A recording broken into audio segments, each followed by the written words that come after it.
My name is Nanny, and I am 67 years old.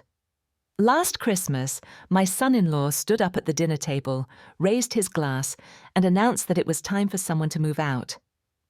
Everyone looked at me. He expected me to cry. He expected me to beg.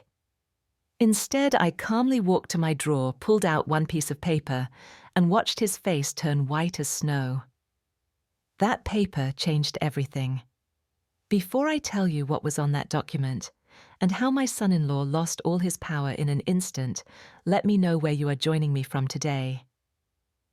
Please take a moment to hit like and subscribe.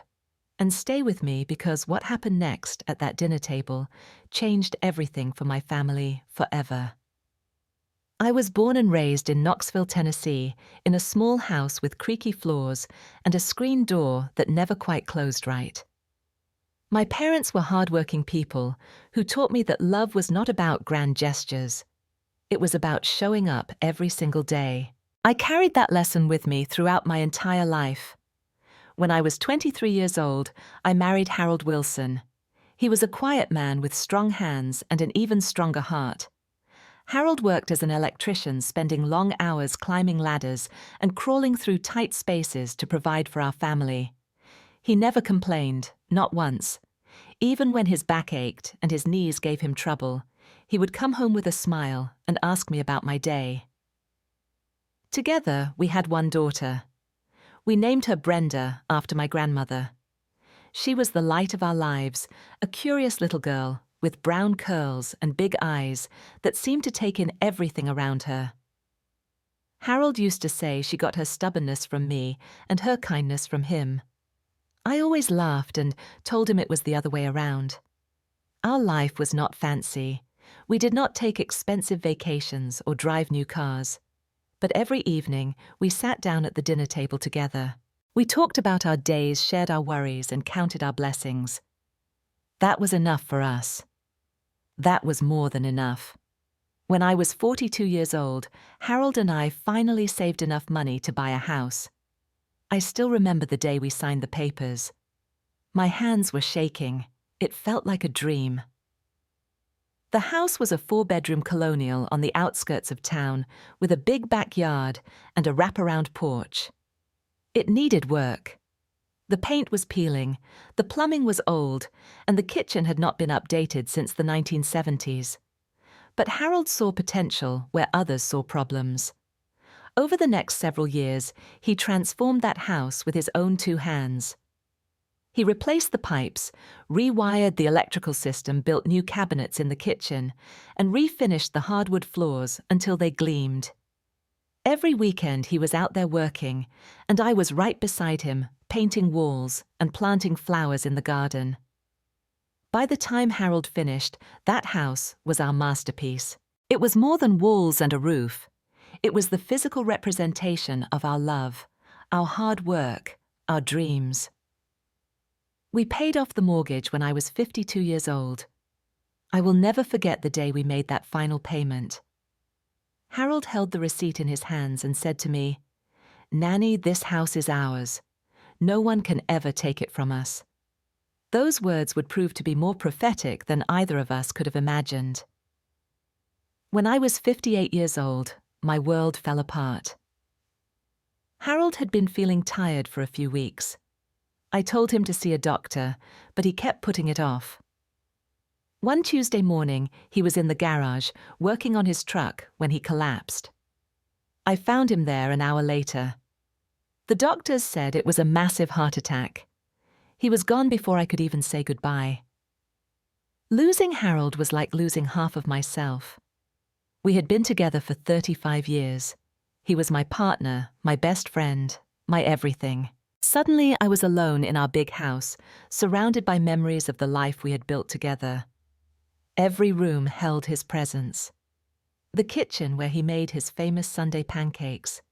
The living room where we watched old movies on rainy afternoons. The bedroom where he held me every night for decades. At the time of Harold's passing, Brenda was 32 years old. She had been married to Gary for 3 years. They lived in a small apartment in the city about an hour's drive from me. After the funeral, Brenda worried constantly about me being alone. She would call every day, sometimes twice. "Mom, are you eating? Mom, are you sleeping? Mom, maybe you should come stay with us for a while." I appreciated her concern, but I was determined to be independent. I had lived in this house with Harold for so many years. I was not ready to leave. The thought of abandoning our home felt like abandoning him. But as the months passed, the loneliness grew heavier. The house that once felt so full of life now echoed with emptiness. I would find myself talking to Harold's photograph, telling him about my day, asking him what he thought I should do. Some nights I would wake up reaching for him only to find cold sheets beside me. A year after Harold's death, Brenda came to me with news. She was pregnant. My first grandchild was on the way. I was overjoyed. Finally, something to look forward to, a new life to love. But along with the happy news came difficult circumstances. Gary had lost his job just 2 weeks before Brenda told me about the pregnancy. His company had downsized, and he was one of the casualties. Suddenly, they were facing the prospect of raising a baby on one income in an apartment that was barely big enough for 2 people, let alone 3. I could see the stress in my daughter's eyes when she came to visit. She tried to hide it, but I knew her too well. One evening, as we sat on my porch drinking lemonade, she finally spoke up. "Mum, I have been thinking. Gary and I are struggling with the apartment. It is so small, and with the baby coming, we do not know how we are going to manage. And you are here all alone in this big house." I knew what she was going to ask before she said it. "What if we moved in with you? Just for a while until Gary finds a new job and we can get back on our feet. We could help you around the house, keep you company, and you would be right there when the baby arrives." My heart swelled. The thought of having my daughter close, of being there for my grandchild, of filling this empty house with life again. It seemed like the perfect solution for everyone. "Of course, sweetheart. You know this house has always had room for you." And so it was decided. Brenda and Gary moved in 2 weeks later, bringing boxes of their belongings and promises of a brighter future. I was so happy to have them there. I thought this was the beginning of a new chapter for all of us. I insisted that they take the master bedroom. It was the biggest room in the house, and they would need the space when the baby came. I moved my things to the smaller bedroom on the first floor, the one that used to be Brenda's when she was growing up. It felt right somehow, like coming full circle. Gary promised to contribute to the household expenses. He said he would help with repairs around the house, keep up with the yard work, do whatever needed to be done. He seemed sincere at the time. Looking back, I wonder if he ever meant a word of it. 3 months later, Brenda gave birth to a beautiful baby boy. They named him Lucas. He was perfect, with 10 tiny fingers and 10 tiny toes, and a cry that could wake the whole neighborhood. I fell in love with him the moment I held him in my arms. I threw myself into being a grandmother. I changed diapers, warmed bottles, walked the floors at 3 in the morning when Lucas would not stop crying. Brenda was exhausted from the delivery and the sleepless nights that followed. Gary was busy looking for work. I was happy to help. I was needed again. 3 years later, Brenda gave birth again. This time it was a girl, a precious little thing with her mother's eyes and her father's dimples. They named her Sophie. My heart grew even bigger to make room for her. The house was full again, full of laughter, full of chaos, full of life. I should have been content. But even in those early years, there were cracks forming. Cracks that I chose to ignore because I did not want to see them. Cracks that would eventually become canyons. In the beginning, Gary was polite enough. Not warm exactly, but respectful. He would say good morning when he came downstairs and thank you when I cooked dinner. We were not close, but we got along. I told myself that was enough. Not everyone becomes best friends with their in-laws. 2 years after they moved in, Gary finally found a new job. He was hired as a sales manager at a regional company that sold industrial equipment. The salary was good, better than what he had been making before he was laid off. I was relieved for Brenda and excited that things were looking up for them. But something changed in Gary after he started that job. It was subtle at first, small shifts in his behavior that I almost did not notice. He stopped saying good morning. He stopped thanking me for dinner. When he came home from work, he would walk right past me without a word, as if I were a piece of furniture. I tried to give him the benefit of the doubt. Maybe he was stressed. New jobs can be overwhelming. Maybe he was tired. Sales can be demanding work. I made excuses for him because that was easier than confronting the truth. Then came the comments. One evening, I made pot roast for dinner. It was Harold's favorite recipe, one I had been making for decades. Everyone always loved it. But when Gary took his first bite, he frowned and pushed his plate away. "This is not how we like it," he said. "It is too dry." I apologized and offered to make him something else. Looking back, I do not know why I apologized. There was nothing wrong with that pot roast. Brenda ate it, the kids ate it, but Gary had spoken and I had bent. Another time I was playing with Lucas in the living room. We were building towers out of blocks and knocking them down, giggling together. Gary walked in and crossed his arms. "You are spoiling them too much, Nanny. They need discipline, not games." I wanted to tell him that children need both. I wanted to say that grandmothers are supposed to spoil their grandchildren a little, but I just nodded and stopped playing. In the evenings, I liked to watch my shows in the living room. Mostly game shows and old sitcoms, nothing loud or offensive. But whenever Gary was home, he would sigh heavily every time he walked past. "Can you turn that down?" Some of us are trying to work. I always turned it down. Sometimes I turned it off completely and retreated to my room. It was easier than dealing with his sighs and his glares. One night I overheard Gary talking to Brenda in their bedroom. I was passing by on my way to check on the kids when his voice stopped me cold. "If only we had the whole house to ourselves. Your mother takes up so much space." Space. As if I were clutter. As if I was something to be cleared away. I did not say anything. I pretended I had not heard. But those words stayed with me, burrowing into my heart like splinters. As the months passed, I felt myself being pushed further and further to the margins of my own home. Gary began hosting dinner parties for his colleagues and friends. These were elaborate affairs with expensive wine and catered food. But I was never invited to join. "Mum, maybe you should stay in your room tonight," Brenda would say. "Gary's colleagues are coming, and you know how business dinners can be." I knew what she meant. My presence was inconvenient. My existence was an embarrassment. So I would sit in my little room on the first floor, listening to the laughter and conversation coming from the dining room. The dining room where Harold and I used to host Thanksgiving dinners for our friends and neighbors.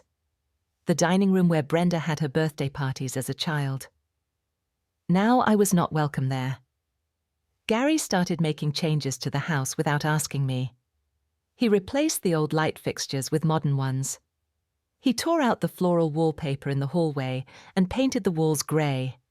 He even moved my wedding photo, the one of Harold and me on the happiest day of our lives, from the living room mantel to a box in the basement. "We need a more modern look," he explained when I asked about it. "That old stuff makes the house feel dated. That old stuff was my life, my memories, my husband." I went down to the basement that night and held the photograph in my hands. I cried so hard I could barely breathe. But I did not say anything to Gary. I did not complain to Brenda. I just put the photo in my room where I could see it every day. The hardest part was watching Brenda change. My daughter, who used to tell me everything, who used to come to me for advice and comfort, began to pull away. She spent more time with Gary and less time with me. When they had disagreements about household matters, she always took his side. One afternoon, I gathered my courage and asked her directly, Brenda, am I a burden to you? She would not meet my eyes. No, Mom. It is just complicated. Complicated. What a convenient word to hide behind.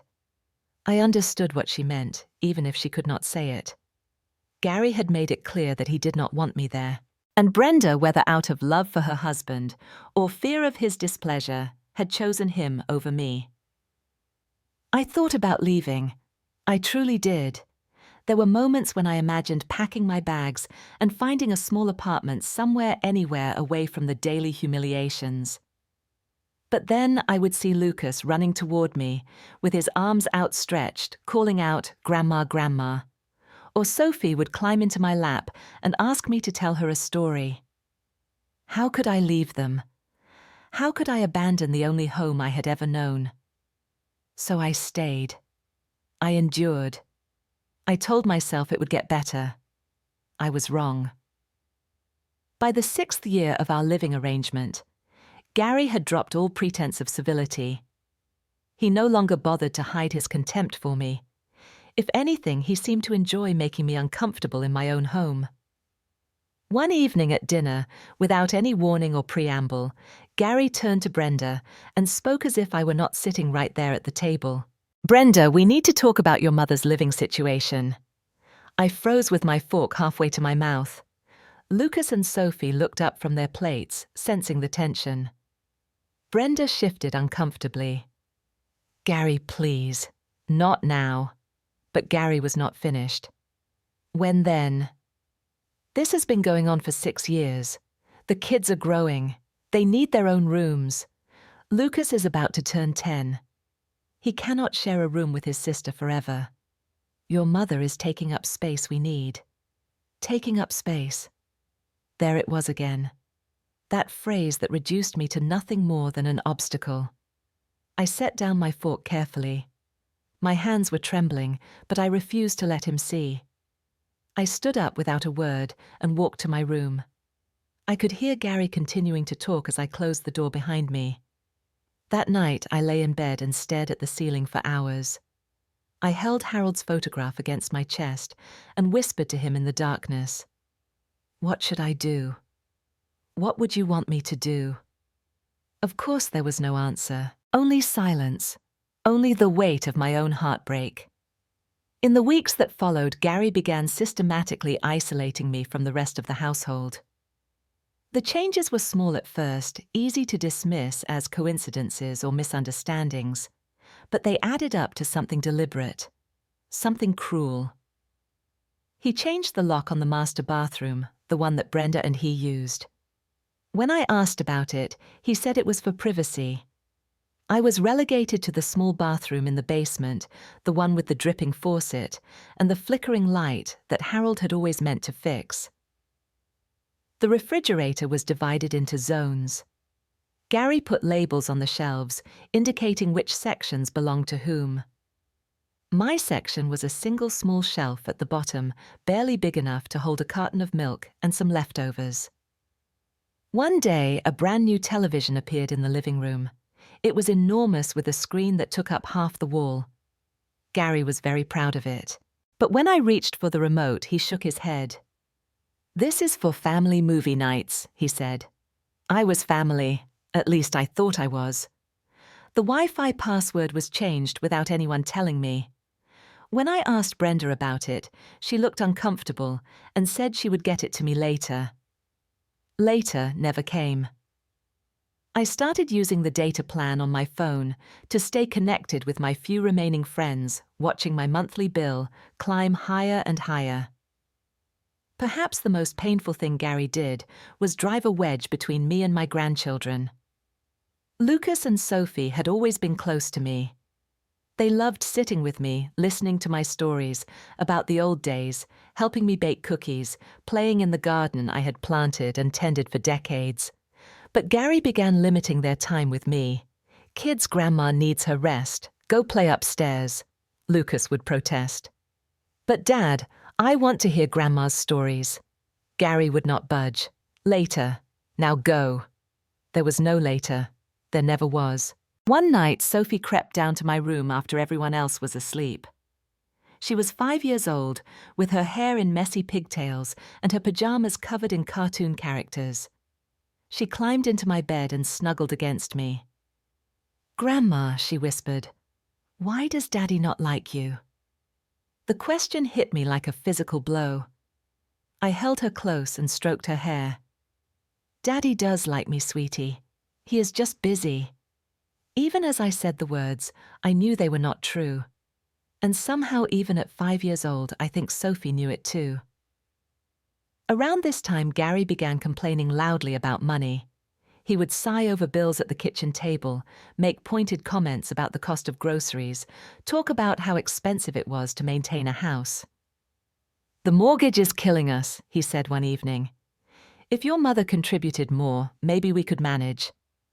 I looked up from my book confused. "There is no mortgage on this house." Gary stared at me. "What are you talking about?" "Of course there is." And that was when I realized something important. Gary did not know the truth about the house. He thought it belonged to Brenda Inherited when Harold died. He had no idea that the deed was in my name. He had no idea that I owned every single inch of the property he was so eager to claim. Brenda must have let him believe that. Maybe she was too embarrassed to admit they were living in her mother's house.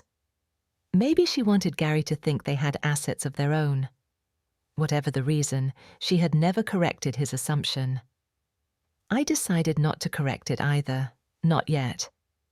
I had learned over these long, difficult years that sometimes the best strategy was patience. The truth would come out eventually. I would make sure of it. I started keeping a folder in the bottom of my dresser. Inside were all the important documents related to the house. The deed with my name on it. The final mortgage payment receipt. The property tax records showing that I had paid every cent. I did not tell anyone about this folder. It was my insurance policy, my ace in the hole. Someday I told myself I would need it, and when that day came, I would be ready. Christmas had always been my favorite holiday. Harold and I used to make such a big production of it. We would spend weeks decorating the house, stringing lights along the roofline, putting up a tree in every room, baking cookies and pies until the kitchen smelled like heaven. After Harold died, the holidays lost some of their magic.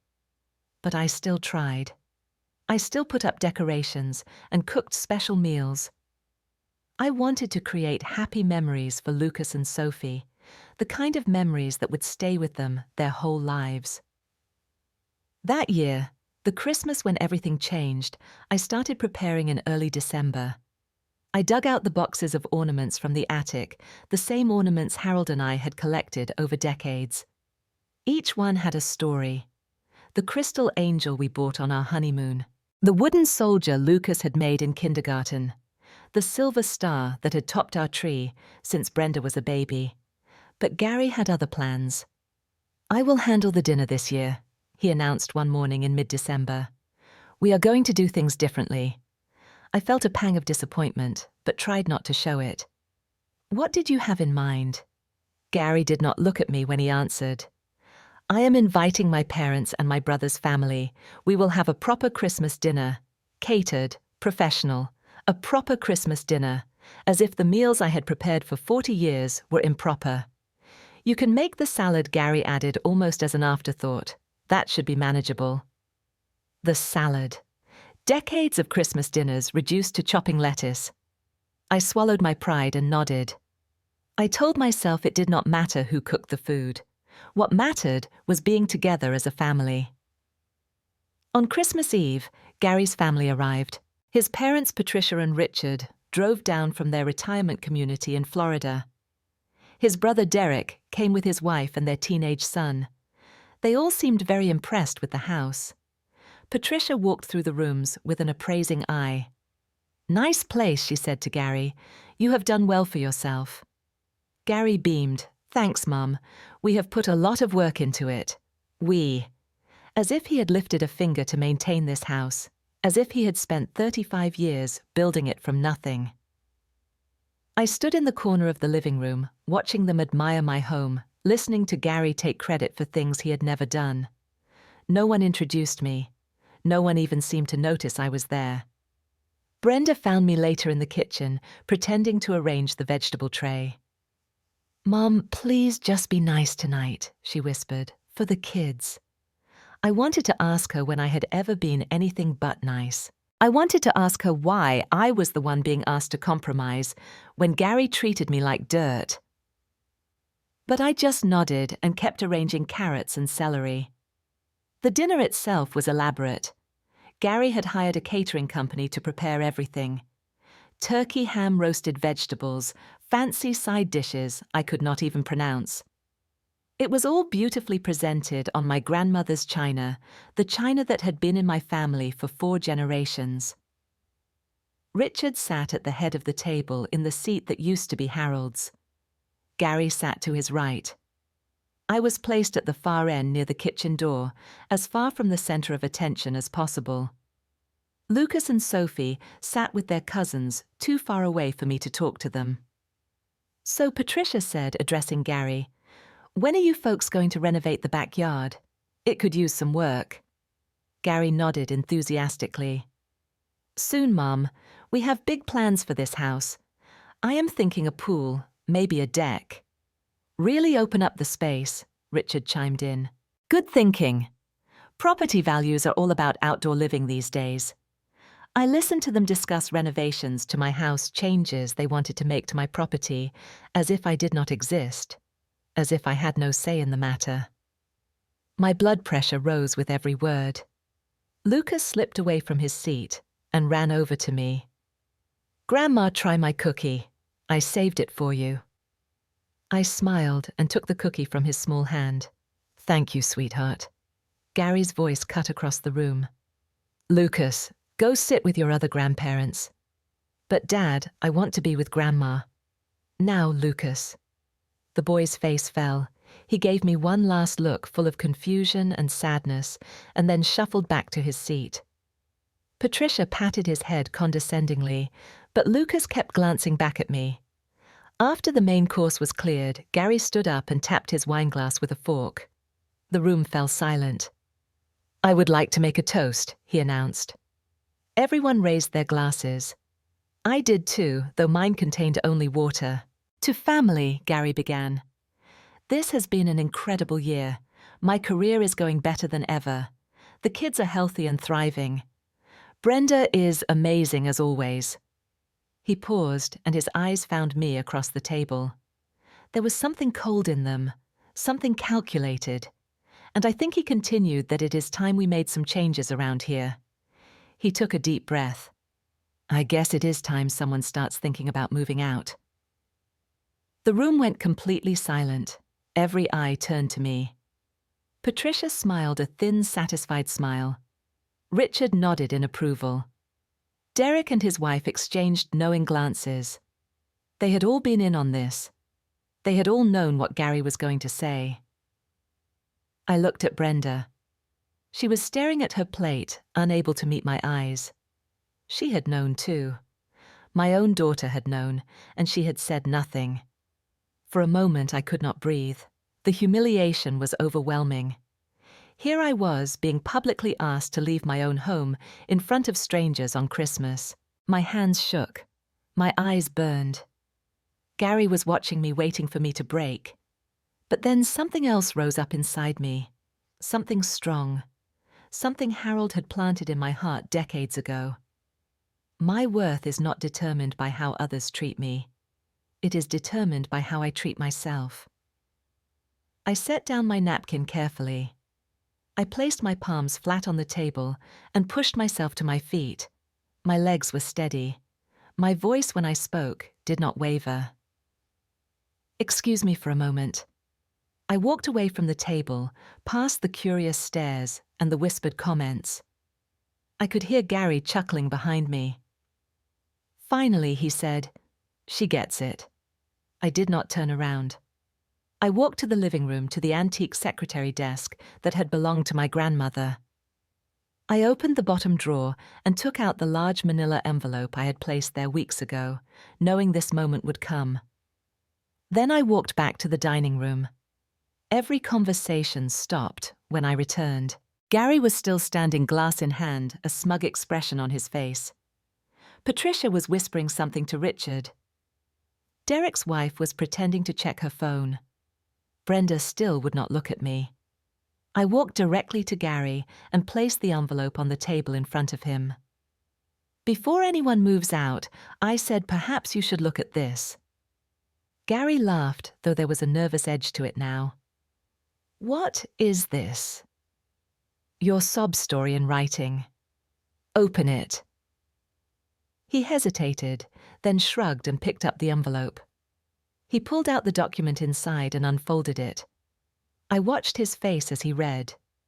I watched the color drain from his cheeks, watched his confident smile dissolve into confusion, then disbelief, then something approaching fear. This, I said loud enough for everyone at the table to hear, is the deed to this house. This house that you are so eager to push me out of. This house that you have been treating as your own. I let the words sink in. The owner of this property is listed right there at the top. Nanny Margaret Wilson. That is me.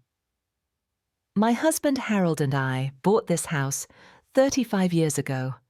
We paid off the mortgage 15 years ago. Every brick, every tile, every inch of this property belongs to me. The silence in the room was absolute. Patricia's smug smile had vanished. Richard looked like he had swallowed something sour. Derek and his wife suddenly found the tablecloth very interesting. Gary's mouth opened and closed, but no sound came out. Finally, he managed to stammer a few words. But Brenda said, I turned to my daughter. What exactly did you tell him? Brenda's face was crimson. She looked like she wanted the floor to swallow her whole. I never said it was mine, Gary. Her voice was barely a whisper. I never said that. You let me believe it was. You let me believe we owned this house. You assumed. I did not correct you. And there it was. The truth that had been hiding beneath the surface for 6 years. Brenda had allowed Gary to believe they had inherited the house. She had let him think they were property owners, not guests in her mother's home. Whether it was to save face in front of his family or to make their marriage feel more equal, she had deceived him. And in doing so, she had allowed him to treat me like an intruder in my own home. Patricia turned to Gary, her face tight with barely contained fury. Wait. So you have been living in your mother-in-law's house this whole time, all these years, and you never actually owned anything? Gary could not answer. His face had gone from pale to red to an ugly shade of purple. Richard shook his head. This is embarrassing. I thought you were doing well for yourself. I am doing well, Gary sputtered. My job, my salary. But not this house, Patricia cut him off. Not this nice property you have been bragging about. It belongs to her. She said the word like it was something distasteful. But for once I did not mind. Let her be disgusted. Let them all see Gary for what he really was. I addressed the room, keeping my voice calm and measured. For 6 years, I have been treated like a stranger in my own home. I have been pushed into the smallest room, excluded from family gatherings, separated from my own grandchildren. I have endured insults, humiliations, and daily reminders that I am unwanted here. I looked directly at Gary. Not because I did not have a choice, but because I love my daughter and my grandchildren. I stayed silent because I thought it was better for the family. But I will not be silent anymore. Gary opened his mouth to speak, but I held up my hand. If anyone is moving out tonight, Gary, it will not be me. This is my house. I decide who stays and who goes. Patricia was already standing gathering her purse. Richard. I think we should leave. Richard nodded, and they headed for the door without another word. Derek and his wife followed close behind, avoiding eye contact with everyone. In less than 2 minutes, Gary's entire family had fled, leaving him standing alone at the table with a deed he had never known existed crumbling in his hands. For the first time in 6 years, Gary had nothing to say. No clever comments, no cutting remarks, no passive-aggressive observations. He just stood there, exposed and diminished a man who had built his entire sense of power on a foundation of lies. Lucas ran to me and wrapped his arms around my waist. "Grandma, I am glad you are not leaving." I knelt down and held him close. "Grandma is not going anywhere, sweetheart." Sophie joined us, burying her face against my shoulder. I hugged them both, my heart full, despite the chaos of the evening. Brenda finally looked up. There were tears on her cheeks. "Mom, I am so sorry." I met her eyes but did not respond. An apology was a start, but it was not enough. Not yet. There was too much damage, too many wounds that needed time to heal. Gary still had not moved. He was staring at the deed in his hands like it was a death sentence. Gary, Brenda said quietly, "Enough, please." And for once, he listened. The days following Christmas were tense. The house felt different now. The power dynamic that had governed our lives for 6 years had shifted completely, and everyone was still adjusting to the new reality. Gary avoided me completely. He left for work before dawn and came home after I had gone to bed. On the rare occasions when we crossed paths, he looked away quickly, unable to meet my eyes. The man who had once lorded over me with snide comments and petty cruelties now scurried around like a mouse afraid of being caught. Brenda came to me 3 days after Christmas, looking like she had not slept in a week. She sat down across from me in the kitchen, the same kitchen where I had cooked thousands of meals for my family, and she asked if we could talk. "Mom, I know I have failed you. I know I should have stood up for you years ago. I was a coward. I was so afraid of losing my marriage, of disrupting our lives, that I let Gary treat you horribly. And I did not do anything to stop it." I listened without interrupting. She needed to say these things, and I needed to hear them. I told Gary what he wanted to hear, because I was ashamed. I was ashamed that we were living with my mother, that we could not afford our own place, that he was not the success story he pretended to be. I let him believe we owned this house, because it made him feel like less of a failure. And I let him take out his frustrations on you, because it was easier than confronting him. She was crying now, tears streaming down her face. "I was selfish, Mom. I chose my comfort over your dignity. I do not know how to make that right. I do not know if I can." I reached across the table and took her hand. "Brenda, I said you are my daughter. I will always love you. But love does not mean I have to accept being treated badly. What happened in this house was not just Gary's doing. You were part of it too. I know. The question now is what happens next. I cannot go back to the way things were. I will not." She nodded. "I understand." A week later, I called a family meeting. Gary, Brenda, and I sat down in the living room, the same living room where Gary had once banned me from watching my shows. This time I was the one in charge. I had spent the days since Christmas thinking about what I wanted. Not revenge, not punishment, just basic dignity and respect in my own home. "This is my house," I began. "I have owned it for 35 years. I decide who lives here and under what terms. If you want to continue living here, these are my conditions." Gary shifted uncomfortably, but did not speak. "First, I said I will be treated with respect. No more snide comments, no more being excluded from family activities, no more being pushed into corners and forgotten. Second, I have full access to every part of this house. No locked doors, no designated zones. This is my home, and I will move freely within it. Third, my grandchildren will be allowed to spend time with me whenever they want. No more sending them away. No more making them choose between their grandmother and their father. Fourth, you will contribute financially to this household. a fair amount based on Gary's salary to help cover utilities and maintenance. This is not a free ride anymore. And fifth, if any of these conditions are violated, you will have 30 days to find another place to live. This is not negotiable. The room was silent. Gary's jaw was clenched so tight I thought his teeth might crack. But Brenda spoke before he could. "We agree, Mom." Gary turned to her incredulous.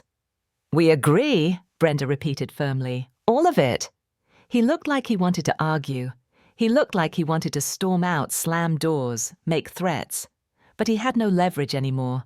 He had nothing. "Fine," he muttered. "Fine." And just like that, the terms of our coexistence were set. In the months that followed, Gary changed, not from the inside. I do not think people like Gary ever truly change who they are at their core. But his behavior changed because he finally understood that his actions had consequences. He started saying good morning again. He helped clear the table after meals. He stopped making comments about the way I cooked or the shows I watched. When his colleagues came over, I was invited to join the gathering. When the kids wanted to spend time with me, he did not interfere. It was not perfect. There were still moments of tension, still times when I caught him looking at me with barely concealed resentment. But I no longer cared what Gary thought of me. I had spent too many years trying to earn approval from someone who was never going to give it. Now I focused on what mattered. My relationship with Lucas and Sophie. My renewed connection with Brenda. My own peace of mind. Brenda and I grew closer than we had been in years. She started confiding in me again, sharing her worries and her hopes, the way she used to when she was young. She began setting boundaries with Gary, standing up to him in ways she never had before. "My mother is not going anywhere," she told him once, during an argument I happened to overhear.